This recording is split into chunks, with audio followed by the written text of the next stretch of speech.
ఒకసారి అతిథుల పరిచయం చేసుకుందాం. ఎంవి ప్రసాద్ రెడ్డి గారు, సీనియర్ పాత్రికేయులు, ప్రముఖ విశ్లేషకులు. కారుమూరి వెంకటరెడ్డి గారు, వైఎస్ఆర్ కాంగ్రెస్ పార్టీ సంయుక్త కార్యదర్శి. శ్రీ బివి రావు గారు, జనసేన మాజీ నేత. ఒక్కసారి ఇవాళ వీడియోలు చూద్దాం. గతంలో హైదరాబాద్ వచ్చిన సందర్భంగా అమిత్ షా గారు మొహమాటం లేకుండా ముస్లింలకు రిజర్వేషన్లు ఎత్తేస్తామని చెప్పారు.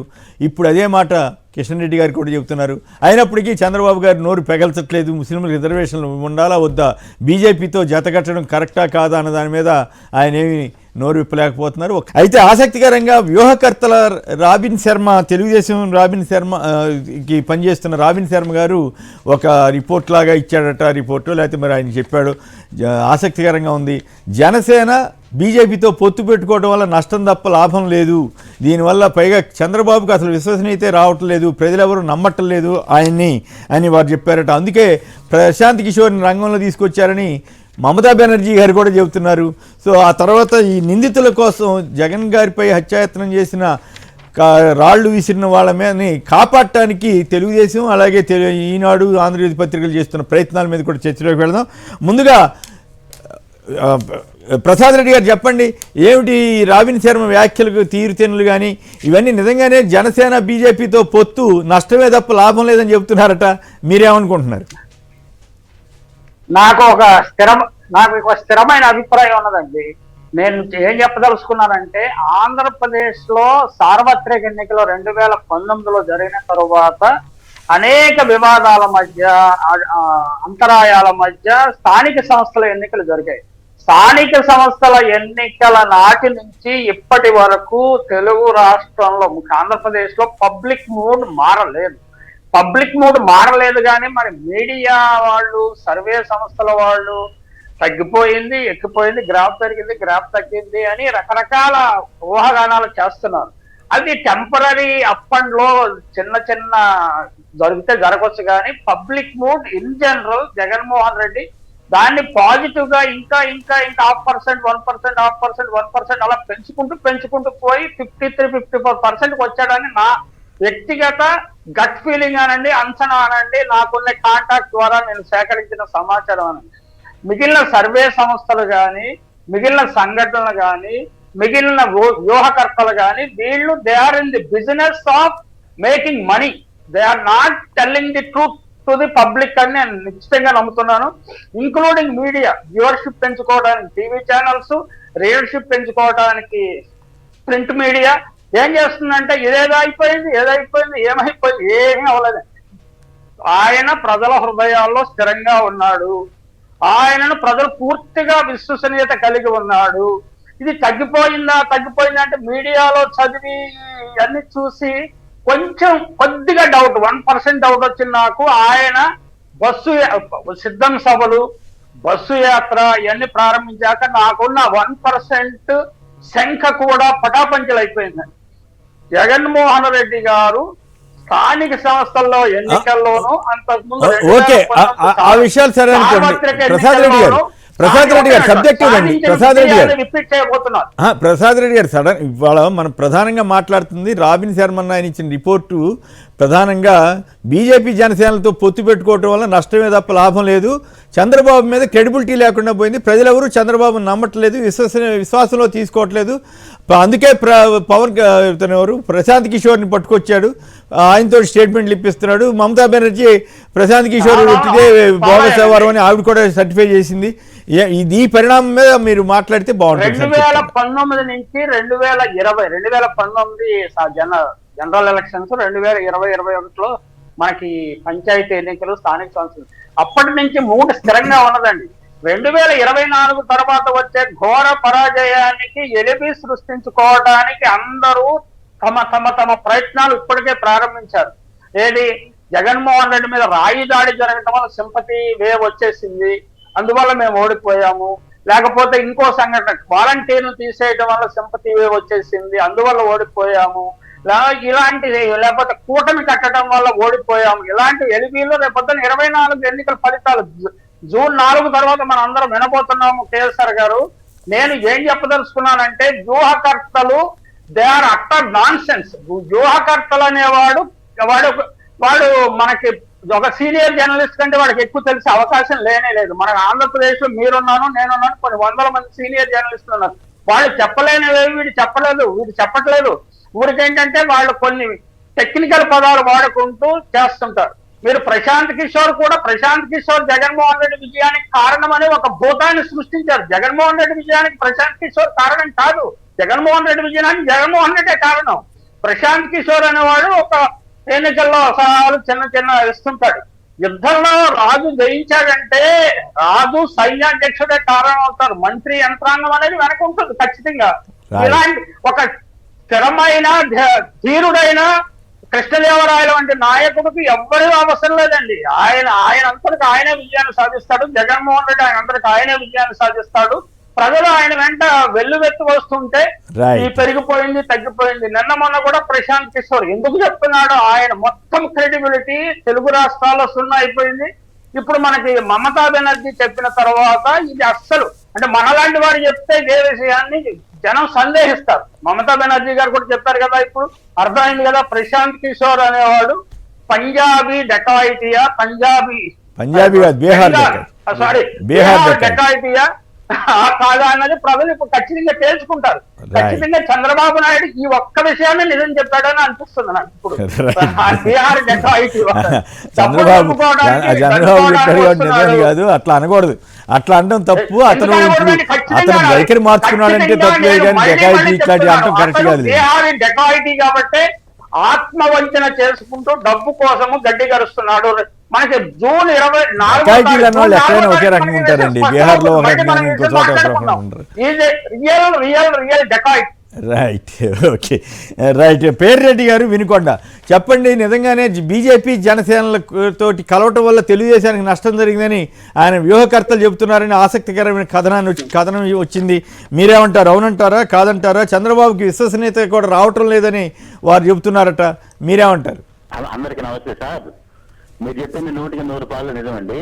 ఇండివిజువల్ గా పోటీ చేస్తే ఎంతో కొంత ప్రయోజనం ఉండేది, కానీ ఈ కూటమి వల్ల ఇంకా నష్టపోయారు. రాబోయే ఎన్నికల్లో 160 పైన స్థానాల్లో వైసీపీ గెలుస్తుంది.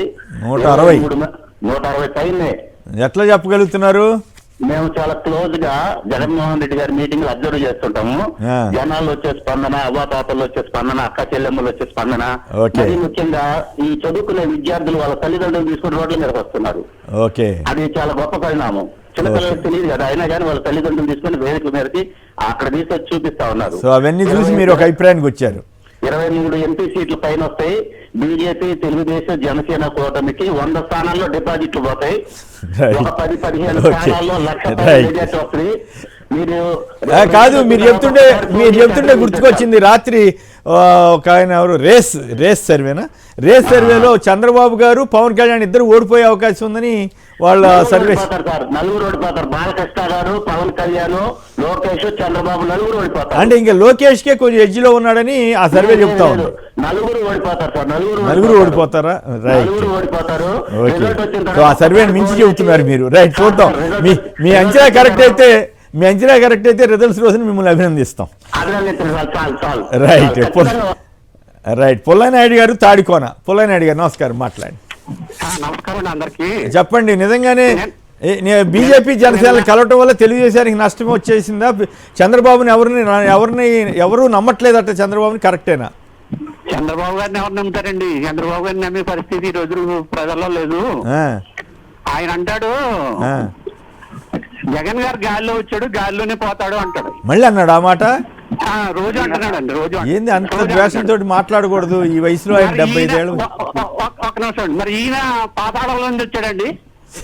పాతాళంలోకే పోతాడు కదా. మనం ఇలా అంటాం, అట్లాంటి మాటలు వద్దులేండి దయచేసి, మనకెందుకు. కానీ పవన్ కళ్యాణ్ గారు అంటారండి మచిలీపట్నంలో మాట్లాడుతూ,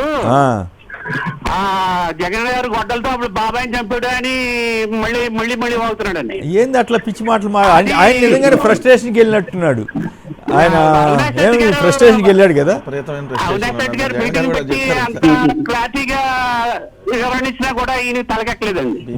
బీజేపీ జనసేన వల్ల నష్టం జరిగిందా, టీడీపీకి లాభం జరిగిందా?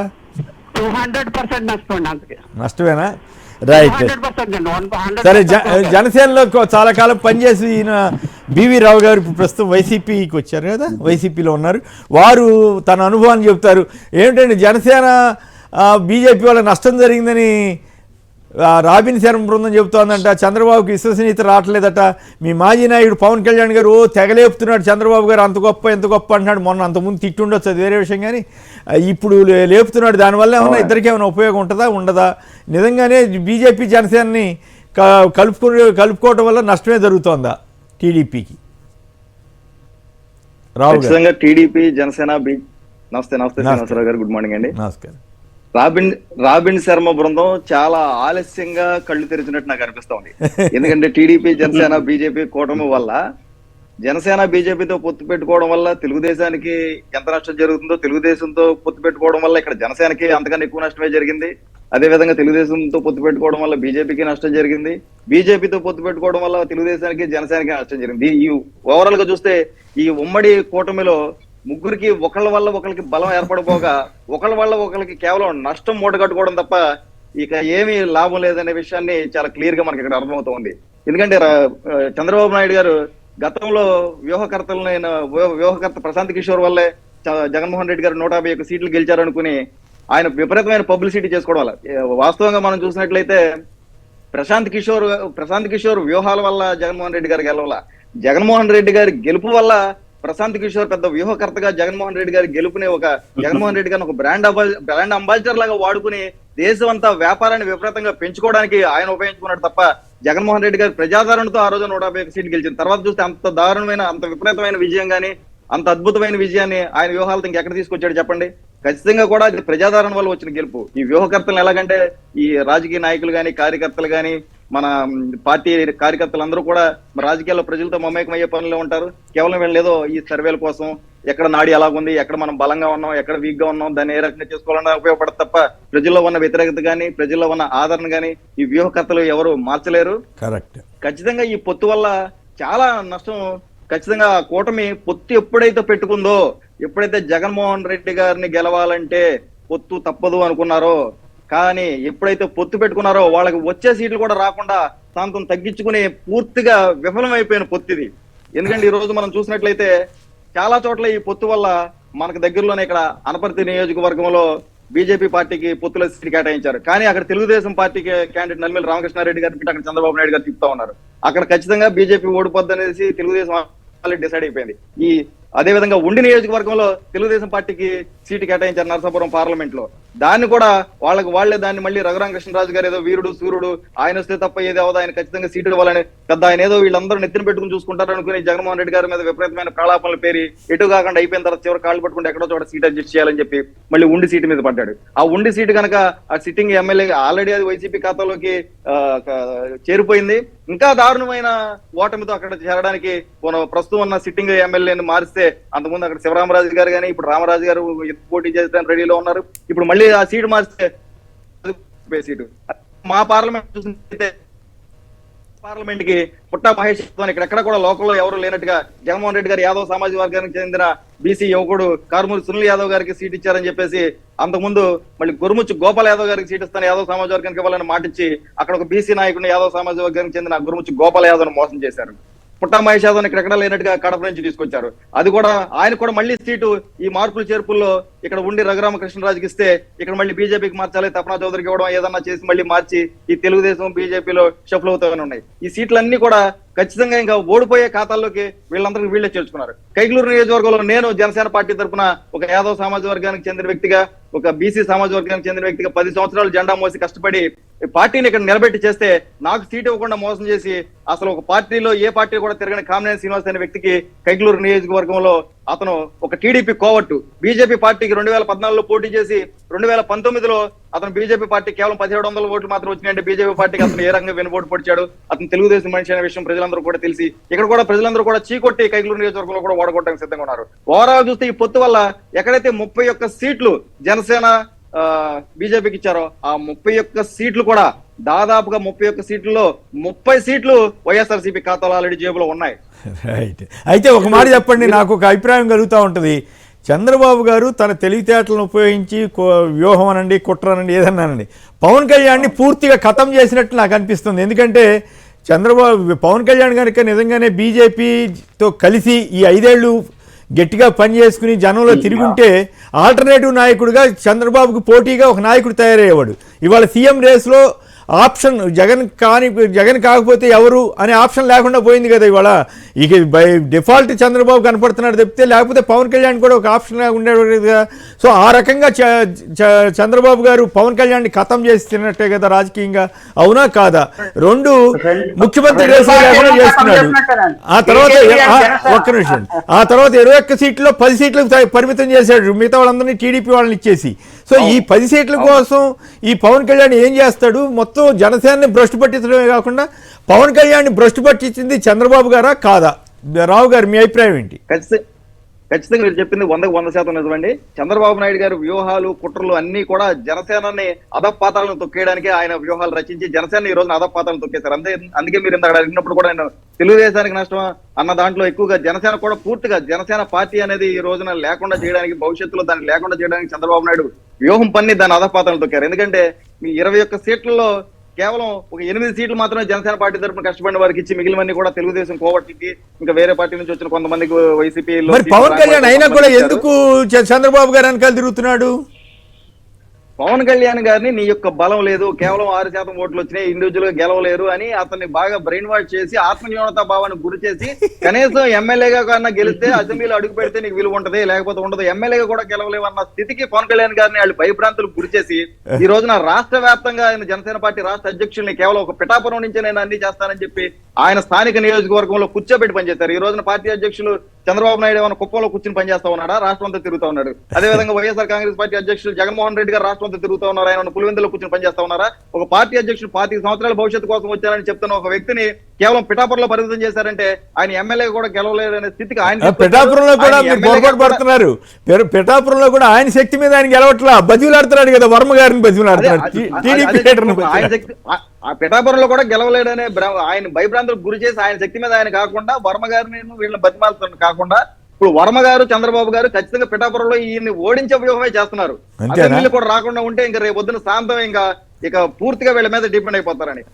ఇంకో 25 సంవత్సరాల భవిష్యత్తు అని చెప్పేసి పవన్ కళ్యాణ్ గారు అంటారు. ఇప్పటికే 15 సంవత్సరాలు అయిపోయింది. ఈ ఎన్నికల తర్వాత 15 10 ఏళ్ల పాటు పొత్తు ఉంటుందని ఎవడని చెప్తాడండి? అంటే ఇప్పుడు వర్మకి 10 ఏళ్ల పాటు సీట్లు ఉండదనే కదా, ఇంకో 2 ఎలక్షన్లు కూడా లేనట్లే కదా.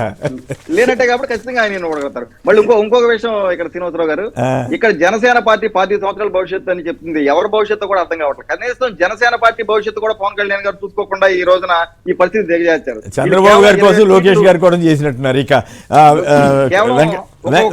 ఒక్కొక్క మాట తినవచ్చు. కేవలం 21 సీట్లలో ఈ రోజున జనసేన పార్టీ పోటీ చేస్తే అది మొత్తం 100% ఉన్న సీట్లలో కేవలం 12% సీట్లలో మాత్రం జనసేన పార్టీ పోటీ చేస్తా ఉంది. ఆ 12% సీట్లలో వీళ్ళకి గెలిచే పరిస్థితి ఉందా లేదనేది పక్కన పెడితే, ఒకవేళ పోటాపోటీగా ఎవరు కూడా సగానికి పైగా ఓట్లు వచ్చే పరిస్థితి లేదు. దానిలో ఆన్ యావరేజ్ గా మనం 50% ఓట్స్ వీళ్ళు తీసుకున్నారని ఒకవేళ మనం అనుకున్నా కూడా ఆ 12% ఓట్లు 50% ఓట్లు వస్తే మళ్ళీ 6%. అంటే 2019లో వచ్చిన ఓటు బ్యాంకే మళ్ళీ పరిమితం చేస్తారు. మళ్ళీ 2029లో కూడా జనసేన పార్టీకి గాజు గ్లాసు సింబల్ అనేది ఒక రిజర్వ్ సింబల్ గా మళ్ళీ ఉండదు. వచ్చే ఎన్నికలకు కూడా జనసేన పార్టీ ఎప్పుడు కూడా ఆ కామన్ సింబల్ గానే ఉండి ఎప్పుడు ఎలక్షన్ కమిషన్ కి ఆ సింబల్ కోసం దరఖాస్తు చేసుకునే విధంగా ఈ రోజున చంద్రబాబు నాయుడు గారు వ్యూహం పన్ని జనసేన పార్టీకే భవిష్యత్తు లేకుండా చేశారు. కనీసం ఆయన సింబల్ కోసం ఆలోచించినా కూడా ఆ యొక్క ఎన్నికల కమిషన్ లో మనం ఇంత పర్సెంటేజ్ ఆఫ్ ఓట్లు దాటాలి, దానికి వ్యూహం వేసుకుని మన సింబల్ అన్న రిజర్వ్ చేసుకున్న పరిస్థితి కూడా లేకుండా ఈ వ్యూహం అంత దారుణంగా బాగా చెప్పారు. మొత్తం మీద చంద్రబాబు గారు తన తెలివితేటలన్నీ పవన్ కళ్యాణ్ మీద ప్రయోగించి తెలివిగా తన వెనకాల తిప్పుకుంటున్నాడు, భ్రష్టు పట్టించాడు. అది గొప్ప విషయం. రైట్. వెంకటరెడ్డి గారు చెప్పండి, ఏమిటి వ్యూహకర్తలు కానీ నిజంగానే? ఒక్క నిమిషం. సదాశివరెడ్డి గారు గుంటూరు నుంచి. సదాశివరెడ్డి గారు నమస్కారం, మాట్లాడండి. నమస్కారం, చెప్పండి. బీజేపీ జనసేనలోకి పెద్దలు ప్రసాద్ రెడ్డి గారికి, నా మిత్రుడు వెంకటరెడ్డి గారికి, రావు గారికి ధన్యవాదాలు. ఇకపోతే ఆ రాబిన్ శర్మ గారు చెప్పింది 100% కరెక్ట్ అండి. అంతేనా?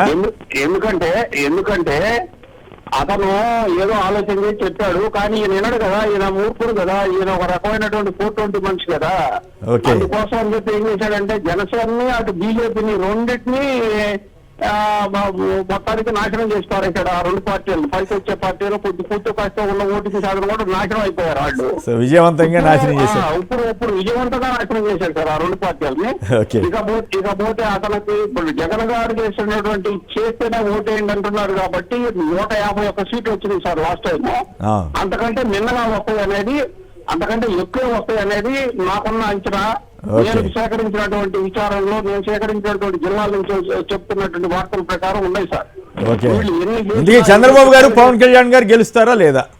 అది వాళ్ళు గెలవరు సార్, గెలవరండి వాళ్ళు. ఎందుకంటే నిన్న సర్వే వచ్చింది అందుకని వాళ్ళు చేసిన దుర్మార్గం వాళ్ళకి చెడుగా వస్తుంది సార్. వాళ్ళకి కీడు చేసిన వాడు ఎప్పుడు పైన బాగుంటూ ఉన్నాడు సార్. ఆయన చూస్తున్నాడు వాళ్ళ పాపమే వాళ్ళ శాపాపంగా మారుతున్నాయి సార్. ఎందుకంటే ఎన్టీ రామారావుతో ఎన్నుకోటి పోసిన వ్యక్తి అతను. ఈ చంద్రబాబు, ఈ పవన్ కళ్యాణ్, ఈ బీజేపీ వాళ్ళు ఎంత సార్ వాళ్ళకి. రైట్, ఓకే అండి, ధన్యవాదాలు. అందుకే రామోజీ గారు పేపర్ చూడంగానే అర్థమైపోతుంది తెలుగుదేశం ఎంత కష్టాల్లో ఉంది. అందుకోసమే ఈ రాసి ఏటోళ్ళు కూడా రాస్తున్నా అంటే రోజు నేను గమనించట్లేదు, అంత దారుణంగా తయారైపోయింది ఏంటండి. రైట్, చెప్పండి. రాబిన్ శర్మ వ్యూహాలు కానీ ఇవన్నీ పాపం ఆయన వరకు రిపోర్ట్ కరెక్ట్గానే ఇచ్చినట్లా ఏమిటి? జనసేన బీజేపీకి నష్టమే తప్ప లాభం లేదని అంటున్నారు, టీడీపీకి కూడా నష్టం. ముందుగా మీకు ప్యానల్లో ఉన్న అందరికీ అట్లానే సాక్షి టీవీ ప్రేక్షకులకు నమస్కారాలు. దాంట్లోకి వెళ్లే ముందు ఇందాక మీరు ఒక వీడియో ప్లే చేస్తారు ముస్లిమ్స్ రిజర్వేషన్స్ అని సంబంధించి. దాంట్లో ఐవైఆర్ కృష్ణారావు గారు నిన్న ఒక ఎక్స్లో ట్విట్టర్లో ఒక ట్వీట్ పెట్టారు. నిన్న ఏమని పెట్టారు? నిన్న అంటే 23 గంటలు అవుతుంది పెట్టి, వైఎస్ రాజశేఖర రెడ్డి గారి సమయంలో ఇచ్చిన మతపరమైన రిజర్వేషన్లను అధికారంలోకి రాగానే తొలగిస్తామని బీజేపీ తెలంగాణ నొక్కి చెబుతున్నది. ఈ రిజర్వేషన్లు ఉమ్మడి ఆంధ్రప్రదేశ్ రాష్ట్రానికి మొత్తానికి వర్తిస్తాయి. తెలంగాణ విధానమే బీజేపీ ఆంధ్ర కూడా వర్తించాలి. అంతేగా మరి. సో దాంట్లో మీరు దాన్ని ఖచ్చితంగా ఆంధ్రప్రదేశ్లో కూడా ఈ ముస్లిం రిజర్వేషన్లు రద్దు చేస్తామని బీజేపీ అఫీషియల్గా ప్రకటించాలని చెప్పి ప్రస్తుత బీజేపీ నాయకుడు రిటైర్డ్ ఐఏఎస్ అధికారి ఐవైఆర్ కృష్ణారావు గారు చెప్పకనే చెప్పారు. అంటే వాళ్ళ మనసులో ఈ విషయాల జోలికి వెళ్లకుండా జాగ్రత్త పడుతున్నారు కాబట్టి. అంటే ఇప్పుడు వాళ్ళు అఫీషియల్గా ఇప్పుడు ప్రకటించకపోయినా వాళ్ళు ఇప్పుడు ఒక మేనిఫెస్టోలో ఈ కూటమిలో ముస్లిం రిజర్వేషన్లు మేము తీసేయము అని చెప్పినా కూడా రేపు పొరపాటున అధికారంలోకి అయితే రారు, ఒకవేళ పొరపాటున వస్తే తీసేస్తారనేది క్లియర్గా వాళ్ళ వర్షంలో తెలుస్తుంది. ఇది ఒకసారి ప్రజలు కూడా గమనించమని చెప్తా ఉన్నా, అట్లానే ప్రతి ఒక్క ముస్లిమ్స్లు కూడా గమనించమని చెప్తా ఉన్నా. రెండో అంశం వచ్చేటప్పటికి మేజర్గా ఈరోజు రాబిన్ శర్మ తెలుగుదేశానికి చేతులు ఎత్తేసాడు. అసలు తెలుగుదేశానికి ఇక్కడ విలువలు లేవన్నట్టుగా ఈ నాయకులు సార్. ఇప్పుడు రాబిన్ శర్మ అవ్వచ్చు, ప్రశాంత్ కిషోర్ అవ్వచ్చు, లేదంటే ఇంకెవరైనా వ్యూహకర్త అవ్వచ్చు, అసలు ముందు ఆ పనిచేసేటటువంటి నాయకుడి దగ్గర విలువలు ఉంటే, విలువలు పాటించే వ్యక్తి అనుకోండి, ఏమన్నా వీళ్ళు సలహాలు ఇచ్చితే ఆ నాయకుడు అవి పాటించి చేస్తే ఏదైనా ఉపయోగం ఉంటుంది. చంద్రబాబు నాయుడు అనేటటువంటి వ్యక్తి పిల్లనిచ్చిన మామనే మోసం చేసినప్పుడు ఇంకా వ్యూహకర్తలు ఎందుకు మోసం చేయడు? 2014లో అధికారంలోకి వస్తే ప్రజలను ఏ విధంగా మోసం చేశాడో మనం చూసాం కదా. సో చంద్రబాబు నాయుడు అనే అతను ఎవరినైనా వాడుకొని వదిలేస్తాడు. సో ఆయన అవసరం కోసం అవసరమైతే మోడీ గారిని కాళ్ళు పట్టుకుంటాడు, లేదంటే మోడీ గారు నువ్వు పిల్లల్ని చూసుకునేలాడు, నువ్వు గెట్టవసలు ఈ భారతదేశానికి నువ్వు పనికిరావు అంటాడు. ఇందాక చూశారు కదా, అవినీతిని పెంచి పోషించిన ప్రధానమంత్రి అన్నాడు, ఊడిగం చేయడానికి మేమన్నా అన్నాడు. ఇప్పుడేమన్నాడు, అసలు ప్రధానమంత్రి మోడీ అంత గొప్పవాడు లేడని చెప్పి మళ్ళీ యూటర్న్. ఇప్పుడు ఊడిగం చేస్తున్నట్లే అఫీషియల్ గా చేస్తున్నాడు కదా.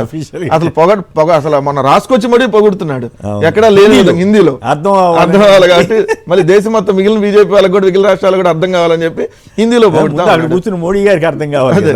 రెండు పొత్తులు సక్సెస్ అవ్వాలంటే సార్ ఆ పెట్టుకున్నటువంటి పార్టీలు క్రెడిబిలిటీ ఉండాలి. జనసేనకు ఉందా క్రెడిబిలిటీ? లేదు.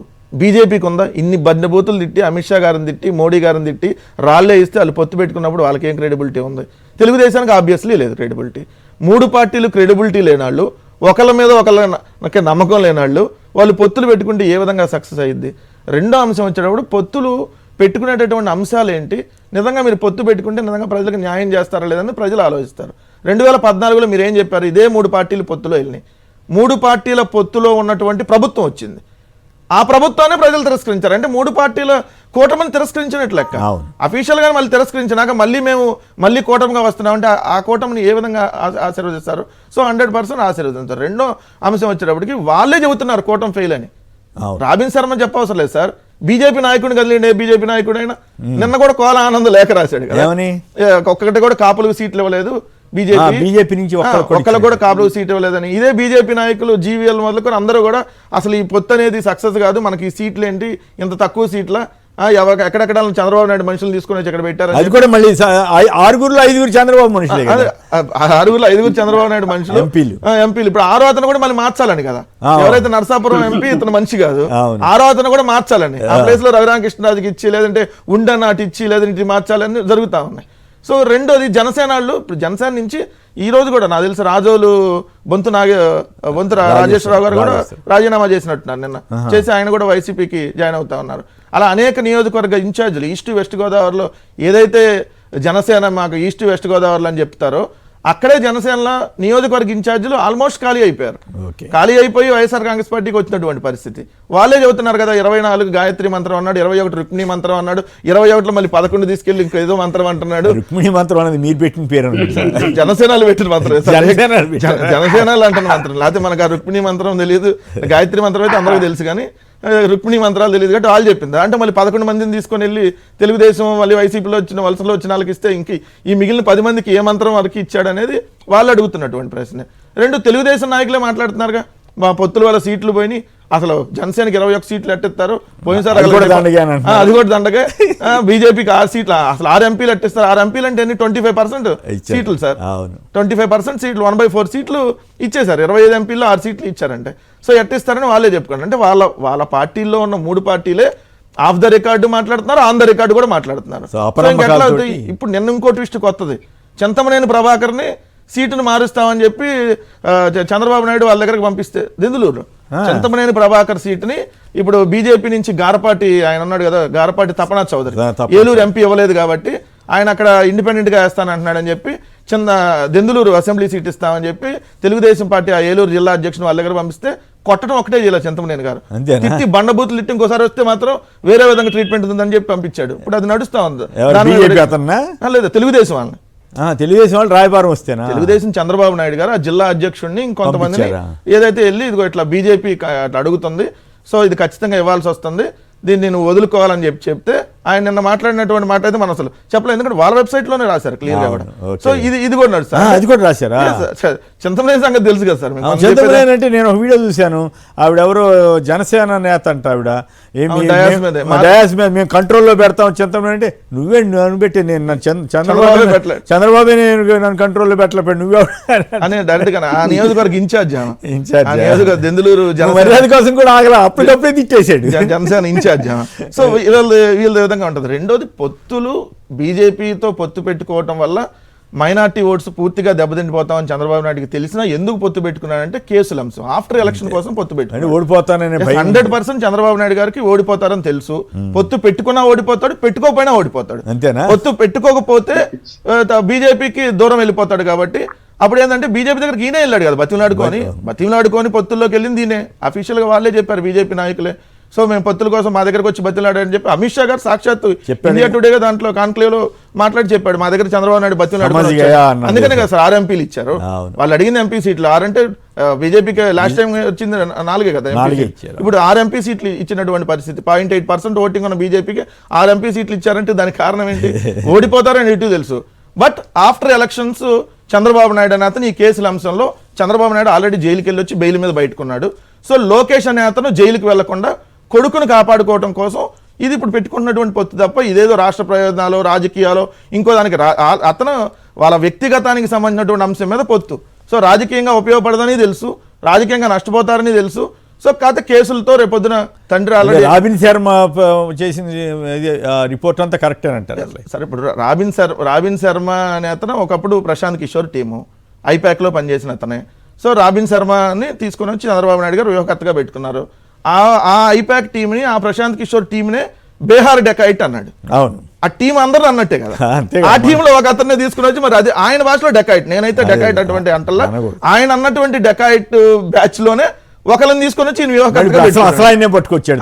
ఇప్పుడు ఆ డెకాయిట్ బ్యాచ్ లో ఒక అతను సరిగ్గా పని చేయట్లేదని చెప్పి అసలు ఓనర్ను మాకు వ్యూహాలకి రమ్మనంటే ఆయన మేము వ్యూహకర్తగా పనిచేయట్లేదని చెప్పాడు ప్రశాంత్ కిషోర్. కానీ డబ్బులు ఇచ్చినప్పుడు వాళ్ళకి స్టేట్మెంట్లు ఇస్తా, ఇది మాట్లాడండి అది మాట్లాడండి చేస్తారండి. ఆ స్థాయికి వెళ్ళిన తర్వాత కూడా వాళ్ళంతా పక్కా బిజినెస్ కదా. అంతే, ఏదైనా సరే క్యాష్ అండ్ క్యారీ అని 100% పక్కా బిజినెస్. ఇప్పుడు మీకు ఉంది సార్, సినిమాలో ఇప్పుడు షాప్ ఓపెనింగ్లకు వచ్చినా లేదంటే ఇంకేదైనా డబ్బులు తీసుకునే వస్తారు, అది తప్పలేదు.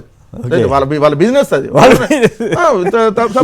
ప్రశాంత్ కిషోర్ తప్పు లేదంటారు అట్లా ప్యాకేజ్ తీసుకోవటం. తప్పేమని సార్, ఎవరు డబ్బులు ఇస్తే వాళ్ళకి పని మరి చేస్తారు. మీరు పవన్ కళ్యాణ్ కూడా ప్యాకేజ్ అంటారు పాపం, ఆయన తిరుగుతా ఉంటే. ప్యాకేజీ తీసుకోకపోతే ఏ మంత్రం ప్రకారం 11 సీట్లకే పరిమితం అక్కడికి వచ్చేది లేదు. నేను డబ్బులు తీసుకోవట్లా, చంద్రబాబు నాయుడు మీద అభిమానంతో ఊడిగం చేస్తున్నాను చెప్పండి, మేము ఊడిగం స్టార్ అంటాం, ప్యాకేజ్ స్టార్ మానేసి. ఇది ప్యాకేజ్ తీసుకోవట్లేదు, చంద్రబాబు నాయుడు గారి విపరీతమైన అభిమానంతో ఊడిగం చేస్తాను. రాబిన్ శర్మ తప్పు కాదు, చంద్రబాబు నాయుడు తప్పు కాదు, నిజానికి మన తప్పు. అసలు జగన్మోహన్ రెడ్డి విజయానికి జగన్మోహన్ రెడ్డి వెలుగులోకి రాకుండా టీడీపీ నాయకులు ఏంటంటే వాడు ప్రశాంత్ కిషోర్ వల్ల నెగ్గాడు, దాని వల్ల నెగ్గాడు, దీని వల్ల నెగ్గాడు అని దాన్ని డైవర్ట్ చేయడానికి ప్రయత్నించి ఆ ట్రాప్ లో మనందరం పడి ప్రశాంత్ కిషోర్ వ్యూహాల వల్ల నెగ్గాడు. వ్యూహాల వల్ల నెగ్గితే మరి ఈయన యూపీలో కాంగ్రెస్ నెగ్గించలేదు ఎందుకో, చాలా రాష్ట్రాల్లో వైఫల్యం అయింది కదా. ఊరికే అంటే కరివేపాకులు అంటాడు వాడు. రైట్, ఒక్క నిమిషం అండి. లక్ష్మి గారు యుఎస్ఏ నుంచి. లక్ష్మి గారు నమస్కారం, మాట్లాడండి. నమస్కారం అండి అందరికీను. ఇప్పుడు పవన్ కళ్యాణ్ గారు ఆయనతో చేరకపోతే ఏదో చాలా గొప్పగా అయ్యేవాళ్ళని అనుకోవటం తప్పండి. ఎందుకంటే ఆయనకు ఒక క్యారెక్టర్ లేదు, ఒక స్టడీనెస్ లేదు, ఏదో తను సినిమా హీరో అని చెప్పి ఏదో అయిపోతానని, అది తప్ప ఒక సర్వీస్ ఓరియంటేషన్ లేదు ఆయనకి, ఏ రకమైనది లేదండి. ఆయన ఎంతమందితో కలిసినా ఒక్కడే చేసినా కూడా ఆయన no leadership qualities at all. అందుకని ఆయన ఏం చేసినా కూడా ఆయన ఫెయిల్ అనండి. ఓకే, ఆయన ఇప్పుడు ఇష్టం వచ్చినట్టు మాట్లాడుతున్నాడు, ఏది వైసీపీ వాళ్ళని తరిమి కొట్టాలంట, ఏం చాలా పిచ్చి పిచ్చిగా మాట్లాడేస్తున్నాడు. నిజంగానే జగన్ గారు అన్నట్టు బీపీ పెరిగిపోయినట్టుంది బాగా. సార్ ఇప్పుడు వాళ్ళకి ప్రెస్టేషన్ పీక్స్కి వెళ్ళింది, ఎందుకంటే వాళ్ళకి దరిదాపుల్లో కూడా గెలిచే అవకాశాలు ఎక్కడ కనపట్ల, కొన్ని చోట్ల అయితే డిపాజిట్లు కూడా వచ్చే అవకాశం కూడా లేదు, కొన్ని చోట్ల పోటీ ఇవ్వచ్చు. సో వాళ్ళకి అది కనపడుతున్నప్పుడు ఏం చేస్తారు, వ్యక్తిగతంగా తిట్టడం, వ్యక్తిగతంగా దాడి చేసి ఎవరిని చెల్లిని కొట్టారని నేను చెప్పారంట గోడకేసి. అసలు ఎవరు ఇట్లాంటి మాటలు, పనికి మళ్ళీ మాట్లాడే మాటలు తప్ప పనికొచ్చే నాయకుడు ఆయన మీద వచ్చిన ఆరోపణలకు ఒక్కసారి కూడా సమాధానం చెప్పడు. ఇప్పుడు మన జనసేన నాయకుడే ఆయన, మన శెట్టిబల్జీ సామాజిక వర్గానికి సంబంధించి మన లైవ్ లో వచ్చి పెద్దాని బాలకృష్ణ గారు చెప్పారు, మా జనసేనలో అనుకుంటున్నారు సార్ ఈయన్ని ఎలక్షన్ దాకా నా మూడో భార్యని ఆమెను వెళ్ళిపోయింది ఆల్రెడీ, ఏదో ఎలక్షన్ దాకా అట్లా అప్పుడప్పుడు పిలిచినప్పుడు రమ్మని చెప్పి బతిలాడుకుంటున్నాడు, సో ఆయన 4వ చేసుకున్నాడు అని చెప్పి మా జనసేనలోనే మాట్లాడుకుంటున్నారు. వాళ్ళ నాయకులు మాట్లాడినటువంటి సందర్భం. జగన్మోహన్ రెడ్డి గారు అన్నట్టు తప్పే ఉంది సార్. ఇప్పుడు వివాహ బంధంలో కాదుగా రేణు దేశాయ్ గారే కదా, నేను ఉండంగానే ఇంకో అమ్మాయిని అవన్నీ కూడా మరి ఎట్లా ఏ రకంగా సంస్కారం చెప్పాలి కానీ, నేను పొరపాటు చేశాను ఇక నుంచి అలా చేయని చెప్పినా అదో పద్ధతి, ఓ పక్క చేస్తూనే ఉన్నారు. ఒకసారి చేస్తే పొరపాటు, రోజు చేస్తే అది అలవాటు. జగన్మోహన్ రెడ్డి గారు చెప్పింది అది. సో జగన్మోహన్ రెడ్డి గారు చెప్పినట్టుగా ఆయన నీతులు చెబుతున్నాడు, అది విచిత్రం ఏంటంటే ఆయన నీతులు చెబుతాడు జనం వినాలంటున్నారు. అది చంద్రబాబు గారేమో చాలా పక్కన పెట్టి తిరుగుతున్నాడు, అది తమాషా. జగన్ గారిపై జరిగిన హత్యాయత్నం దాడి మీద పవన్ కళ్యాణ్ గారు ఎంత నీచంగా మాట్లాడుతున్నారంటే, సరే ఇప్పుడు చంద్రబాబు గారు కూడా మళ్ళీ అప్పుడు ఒక రకంగా మాట్లాడి, పార్టీ వాళ్ళు ఒక రకంగా మాట్లాడి, చూడండి వెంకటరెడ్డి గారు సొంత బాబాయిని గొడ్డలితో చంపిన వ్యక్తిపై ఎవరైనా దాడి చేయగలరా? ఇదేంటండి, ఓ పక్క అక్కడ దాడి జరిగితే ఏమో చంద్రబాబు ఏమో దాన్ని గులకరాయి దాడి జరిగినట్టు గులకరాయి వార్తలు రాస్తున్నాడు కదా రాధాకృష్ణ గారు, దాన్ని పట్టుకుని ఈయన కూడా గులకరాయి మాటలు మాట్లాడుతున్నాడు. ఏమిటి అసలు దీని మీద? తాజాగానేమో ఎవరో ఒకరిని అరెస్ట్ చేశారు, ఇంకేముంది అమ్మ అరెస్ట్ చేశారని, మొన్నటిదాకానేమో ఎవరిని పట్టుకోలేదు, ఎవరిని ఆపలేకపోయారు మీరనేమో తిట్టారు, ఇప్పుడు పట్టుకుని ఇట్లా అంటున్నారు. ఎట్లా దీన్ని? అదేంటంటే వివేకానంద రెడ్డి గారి హత్య జరిగింది చంద్రబాబు నాయుడు గారి హయాం, అది గమనించాలి. రాజారెడ్డి గారి హత్య జరిగింది కూడా చంద్రబాబు నాయుడు గారి హయాంలో. సో ఈ చంద్రబాబు నాయుడు గారి హయాంలో హత్య జరుగుతూ ఉంటే మరి ఆయన కదా దానికి బాధ్యత తీసుకోవాల్సింది. నేను జగన్మోహన్ రెడ్డి గారి మీద ఎవరైతే హత్యాయత్నం జరిగినప్పుడు జగన్ గారు దాని బాధ్యత ఏం ప్రభుత్వంలో ఉండి రక్షణ మీకు మీరే కల్పించుకోరా అన్నప్పుడు, మరి చంద్రబాబు నాయుడు గారి మీద అలిపిరిలో దాడి జరిగినా లేదంటే ఈ హత్యలన్నీ జరిగినప్పుడు మరి ఆయనగా రెస్పాన్సిబిలిటీ తీసుకొని రాజీనామాలు చేసుకోవాలి కదా. రెండో అంశం వచ్చేటప్పటికి మొన్న ఒక వర్షం తీసుకొని వచ్చారు సార్. ఏమనంటే 350 రూపాయలు డబ్బులు ఇస్తా అన్నారు, క్వార్టర్ బాటిల్ మంది ఇస్తా అన్నారు, ఇవ్వలేదు కాబట్టి రాయేశాడని ఒక వాదన తీసుకొని వచ్చింది వాళ్ళ మీడియా, వాళ్ళ నాయకులు. ఎవరు చెప్పారు అది? వీళ్ళు వెళ్ళి ఎవరినైతే ఇప్పుడు అరెస్ట్ చేశారో వాళ్ళని వెళ్ళి పోలీస్ స్టేషన్లో కలిసి వీళ్ళకి చెప్పారా వాళ్ళు, లేదంటే పోలీస్ అధికారులు వీళ్ళకి చెప్పారా? అది మార్చేశారు. నిన్న బోండావమ్మ అజ్ఞాతంలోకి వెళ్ళాడని చెప్పి ఆంధ్రజ్యోతిలోనే రాశారు. అజ్ఞాతంలోకి వెళ్ళారని రాశారు. అజ్ఞాతంలోకి వెళ్ళారని రాసి మళ్ళీ ఆంధ్రజ్యోతి విలేకరు వెళ్ళి ఆ అజ్ఞాతంలో ఒక సెల్లార్లో అతనితో ఒక బయట తీసుకున్నాడు. ఆ బయట తీసుకున్నప్పుడు అతను చెప్పేది ఏంటంటే అన్నా క్యాంటీన్ను మూసేశారని చెప్పి తీసేశారని చెప్పి దాడి చేశారని రాశారు. సార్ చిన్న లాజిక్ నేను అడుగుతా, ఇప్పుడు వాళ్ళు మైనర్ అని చెబుతున్నారు నిన్నటి దాకా. మైనర్ అంటే బిలో 18 ఇయర్సే కదా, అంటే 16 ఏళ్ళు 17 ఏళ్ళు అబ్బాయికి ఉంటాయి. అన్నా క్యాంటీన్ ఎప్పుడు సార్? 2019 కంటే ముందు, అది 2019 అప్పుడు. అంటే 5 ఏళ్ల క్రితం అతని వయసు ఎంత? 11 ఏళ్ళు 12 ఏళ్ళు ఉండాలి. అప్పుడు అంటే ఈ 5 ఏళ్ళ నుంచి అతను అన్నం తినకుండా ఉండి అసలు అన్నా క్యాంటీన్ పెట్టేశారంటే ఇప్పుడు జగన్మోహన్ రెడ్డి గారు రాయంగానే రాయేస్తాడు. అంటే వీళ్ళల్లో వీళ్ళే దొరికిపోయి ఒకరోజు ఇటువంటి కథనం, ఇంకో రోజు ఇటువంటి ఎందుకు బోండావమ్మ అజ్ఞాతానికి వెళ్ళాల్సిన అవసరం ఉంది? బోండావమ్మ ఇద్దరు కొడుకులు కూడా అజ్ఞాతంలో ఉన్నారండి. వాళ్ళకి కూడా సంబంధం ఉంది. ఎందుకంటే ఇప్పుడు ఎవరైతే నిన్నప్పుడు అతను పట్టుకున్నారో వేముల, ఇదిగోండి సార్, ఇతను వేముల దుర్గారావు అనే అతను, ఒకసారి జూమ్ చేయండి సార్, ఇతను బోండావమ్మతో ఉంటాడు. అతను ప్రొఫైల్ మీరు చూస్తే ఏదైతే ఫేస్బుక్ ప్రొఫైల్లో కూడా అతను గీతాంజలిని చేసిన కూడా అతను రాంబాబు అని అతను, ఇది చూడండి సార్, అది చూపిస్తున్నాడు కదా, ఇతను వేముల దుర్గారావు. ఓకే. సో ఈ వేముల దుర్గారావు ఫోను ఏదైతే ఇప్పుడు ఎవరైతే నిన్న సతీష్ అనే కుర్రాడు ఎవరైతే రాయి విసిరాడో, సతీష్ అనే కుర్రాడు బిఫోర్ కాల్స్ ఉన్నాయి, ఆఫ్టర్ కాల్స్ ఇతనితో ఉన్నాయి. సో రెగ్యులర్గా ఇప్పుడు అతను ఆ ముందు, ఆ ఇన్సిడెంట్ జరగక ముందు, జరిగిన తర్వాత వీళ్ళకి కాల్స్, అతనికి ఎక్కువ కాల్స్ అవన్నీ ఉన్నాయి కాబట్టి ఇతని మీద అనుమానంతో తీసుకొని వచ్చారు పోలీసులు, విచారణ జరుగుతుంది. మేము బోండావమ్మ చేయించాడని కూడా అనలా, కానీ వీళ్ళే దొరికిపోయి తెలుగుదేశాన్ని ఇరికిస్తున్నారని, చంద్రబాబు గారు కూడా గుమ్మడికాయల దొంగ ఎవరంటే బుధాలు దొరుకున్నట్టు వీళ్ళు చేయించింది వీళ్ళే అని చెప్పి ఆల్రెడీ బయటకు వస్తున్నటువంటి తరుణంలో సో వాళ్ళే ఒప్పుకుంటా మా మీద ఇరికిచ్చే ప్రయత్నం చేస్తున్నారు. నాకు తెలిసి వాళ్ళు హైకోర్టుకు దేనికి వెళ్తాడు, ముందస్తు బెయిల్ ఇచ్చేసాను సార్ నన్ను అరెస్ట్ చేయకుండా అని చెప్పి వెళ్ళినా కూడా వెళ్ళేటటువంటి అవకాశం ఉంది. అంటే క్లియర్గా బోండావమ్మ, ఇతను బోండావమ్మ కాదు సార్, ఇతను రౌడీయిజం గోండావమ్మ అంటారు. ఇతను అందరు గోండాలని వీళ్ళందరినీ అంటేసుకుని వస్తాడు. ఇతను మొన్న గీతాంజలి అని తెనాల్లో ఎవరైతే అమ్మాయి చనిపోయిందో ఆ అమ్మాయి మీద తప్పుడు పోస్టులు, నీచంగా పోస్టులు పెట్టించిన అతను రాంబాబు అనే వ్యక్తి కూడా ఇతను అనుచరుడే. సో ఇలాంటి వాళ్ళందరినీ చేసి, అంతకుముందు మీరు అసెంబ్లీలో కూడా చూశారు కదా, సాక్షాత్ ఎమ్మెల్యేలని పాతేస్తాను డాష్ డాష్ అని భాషతో మాట్లాడినటువంటి. సో ఇప్పుడు వీళ్ళ వెనకాల నిజంగా తెలుగుదేశం వాళ్ళు లేకపోతే వాళ్ళు ఏమనాలి సార్? సార్ ఇది ఎవరున్నా కూడా, ఏ పార్టీ కార్యకర్త అరెస్ట్ చేయండి, మాకు దయచేసి ఆపాదించొద్దు, మేము దీంట్లో ఇన్వాల్వ్ అని చెప్పాలి. కానీ వీళ్ళు వాళ్ళే క్లియర్ గా చెబుతున్నారంటే దీని వెనకాల వీళ్ళు ఉన్నారు. రావు గారు మీరే ఉంటారు, సంక్షిప్తంగా మాట్లాడండి, తర్వాత ప్రసాద్ రెడ్డి గారు మాట్లాడు.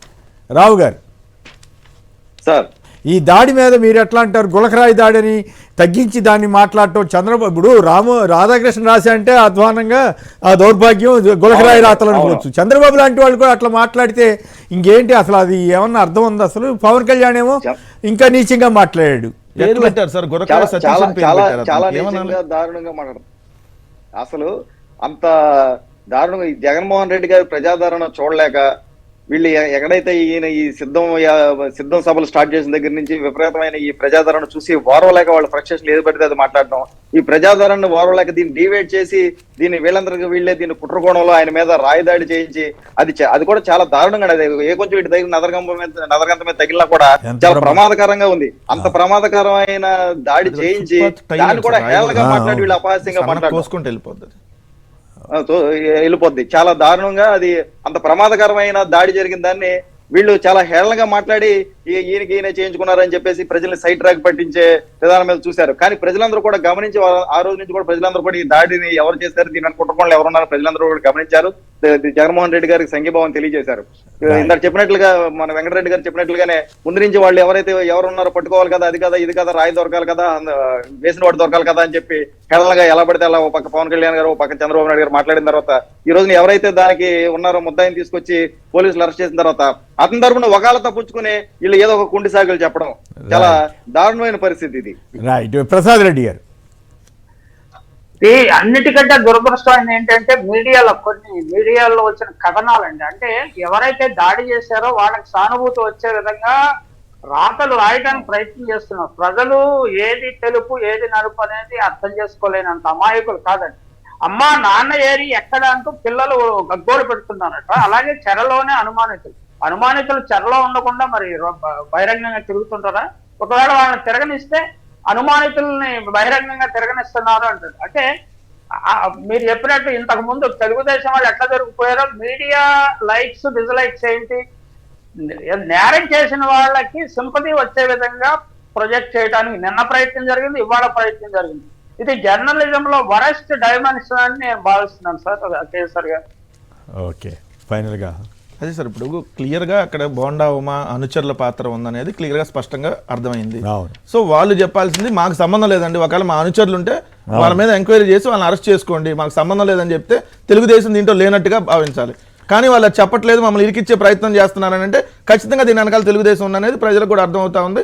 జగన్మోహన్ రెడ్డి గారిని ప్రజాక్షేత్రంలో డైరెక్ట్ గా వీళ్ళు ఎన్నికల్లో చంద్రబాబు గారు, పవన్ కళ్యాణ్ గారు, అట్లాగే ఈనాడు రామోజీరావు, రాధాకృష్ణ గారు వీళ్ళెవరు కూడా ఇంత పోలీసులు ఇంత పకడ్బందీగా సమర్థంగా చేస్తారని ఊహించకపోవడం వల్లే పోలీసు వాళ్ళు ఎందుకు చూడలేదు, ఎందుకు పట్టుకోలేదు అని ఇప్పుడు ఇట్లా మాట మార్చుంటారా సార్? వాళ్ళు అసలు పొద్దున ఒక మాట మాట్లాడతారు, మళ్ళీ సాయంత్రం కూడా మాట్లాడతారు, ఒకదానికి పొంత ఉండదు. వాళ్ళు నేను చెప్పాను కదా ముందేమన్నారు, 350 రూపాయలు డబ్బులు ఇవ్వలేదని అన్నారు.